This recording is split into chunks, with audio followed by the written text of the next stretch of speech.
मतलब जो रिजल्ट आया है उसमें कई विद्यार्थियों को 0-0 शो कर रखा है, किसी को एक सब्जेक्ट में फेल कर रखा है। 2021 का रिजल्ट जो डीएमसी बच्चे कर जा चुकी है उसका दोबारा 2022 में निकाल दिया, फेल दिखा दिया।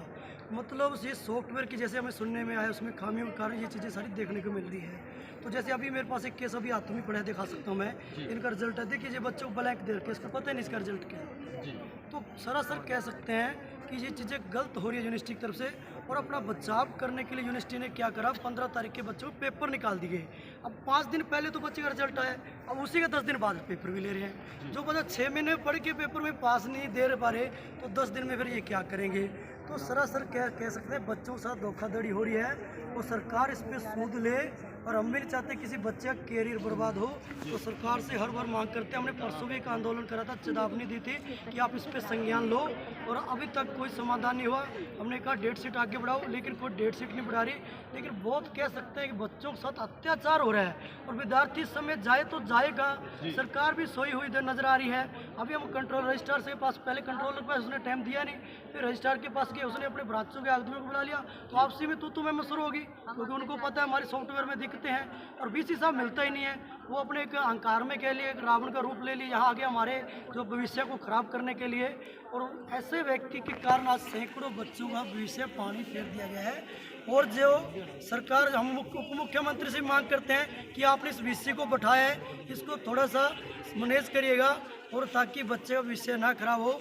और इन हाथ जोड़ के निवेदन कर रहे हैं बार बार हम लोग कि इस बच्चों की तरफ ध्यान दीजिएगा, डेट बढ़वाइएगा, क्यों बर्बाद कर रहे बच्चों को। और यही मांग के लिए हम कंटिन्यू प्रयास कर रहे हैं कि विद्यार्थियों की सुनो, लेकिन यहाँ कोई समाधान नहीं है।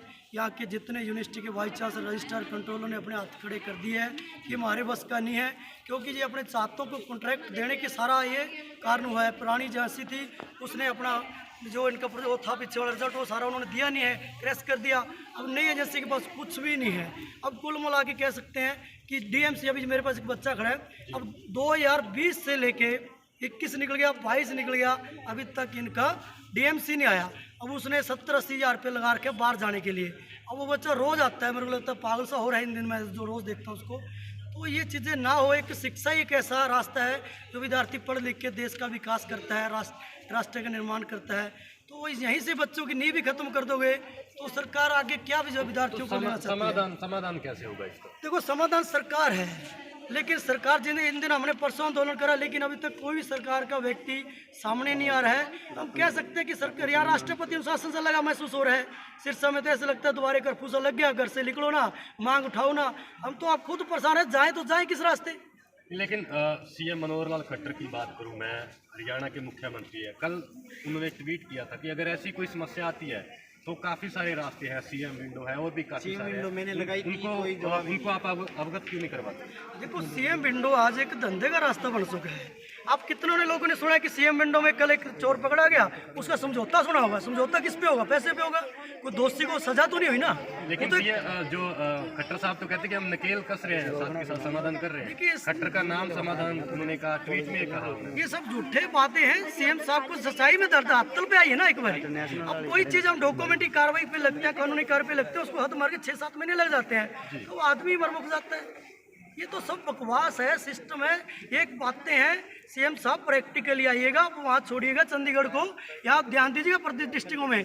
नहीं तो 2024 में जो हिमाचल में हुआ, यहाँ भी दिखाएंगे। फिर ये तो दिन नज़दीक है, अभी भी सूद नहीं ली। और बाकी मैं माननीय प्रधानमंत्री जी यहाँ भी कहना चाहता हूँ, ठीक है, जिस तरह के ये सीएम और उप मुख्यमंत्री रहेंगे तो हिमाचल वाला हाल हरियाणा में होना तय है। अच्छा, आपने सीएम विंडो लगाई? कोई रिस्पॉन्स ही नहीं, 0 रिस्पॉन्स है। 2 महीने पहले लगाई। अच्छा, कोई रिस्पॉन्स नहीं आया अभी तक। जी, तो चलिए देख सकते हो स्टूडेंट्स किस प्रकार परेशान हैं, स्टूडेंट्स की समस्याएं हैं। अच्छा, डीएमसी का भी कोई है? मैं सचिन बिश्नोई, गोडिया कॉलेज से। तो मैंने मई 2020 में पास आउट हूँ।